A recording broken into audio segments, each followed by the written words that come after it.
Good evening and welcome to Pakistan Today from our Islamabad studio. I'm Victoria Lane. Our top story begins with growing uncertainty surrounding tensions between the United States and Iran.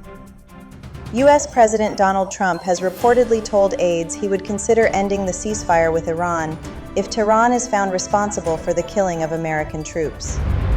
According to reports citing the Wall Street Journal and Reuters, Trump remains reluctant to restart a broader conflict and is said to favor maintaining the ceasefire despite continuing regional tensions.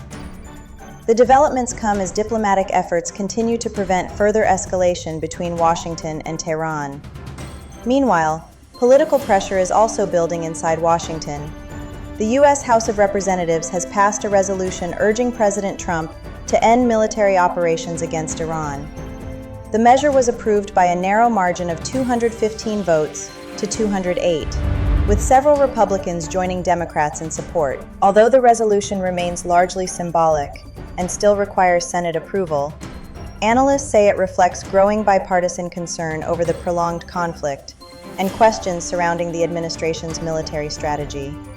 Elsewhere in the region, Israel and Lebanon have agreed to implement a ceasefire following U.S.-led negotiations in Washington. The agreement requires a complete halt to Hezbollah attacks and the withdrawal of Hezbollah fighters from southern Lebanon. Both sides have also agreed to establish pilot zones under the exclusive control of the Lebanese army. Despite the breakthrough, cross-border violence has continued, with reports of Israeli strikes and Hezbollah rocket attacks emerging from both sides.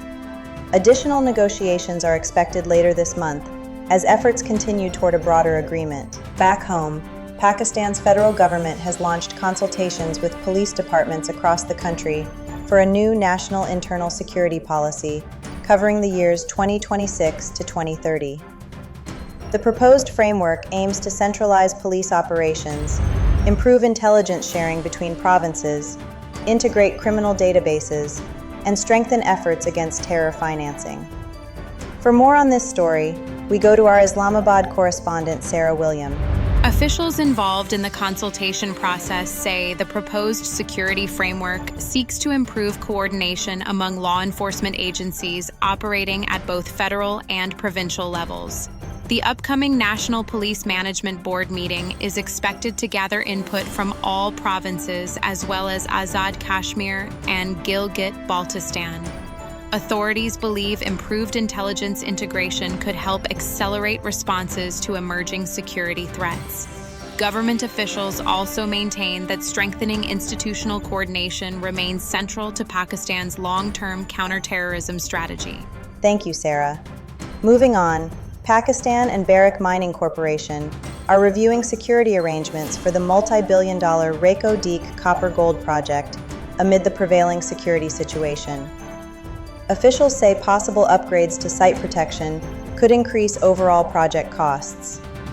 Pakistan remains responsible for providing security at the site, while lenders have reportedly expressed confidence in current safeguards. Separately, Petroleum Minister Ali Pervez Malik has indicated possible relief in gas tariffs from July 1st, while also highlighting ongoing efforts to address circular debt and modernize the energy sector. In trade developments, Pakistani exporters believe a proposed additional 10% U.S. import duty may have limited immediate impact on exports, although concerns remain over long-term competitiveness. Exporters argue that Pakistani products already face significant duties and higher production costs compared to regional competitors. Current trade figures show Pakistan maintains a trade surplus with the United States, with exports exceeding $5 billion during the current fiscal year. Industry representatives warn that prolonged additional duties could gradually weaken Pakistan's position in international markets. And finally, concerns continue to grow over the upcoming federal budget, as reports suggest the government is facing a fiscal gap of approximately 1.7 trillion rupees. According to KP finance advisor Muzammil Aslam, Islamabad has sought greater financial support from provinces, including Punjab and Sindh, to bridge the shortfall. He also claims the government faces increasing pressure to satisfy coalition partners while remaining within IMF fiscal targets. Analysts say these financial challenges could complicate budget planning and revenue management ahead of the new fiscal year. That's all for now.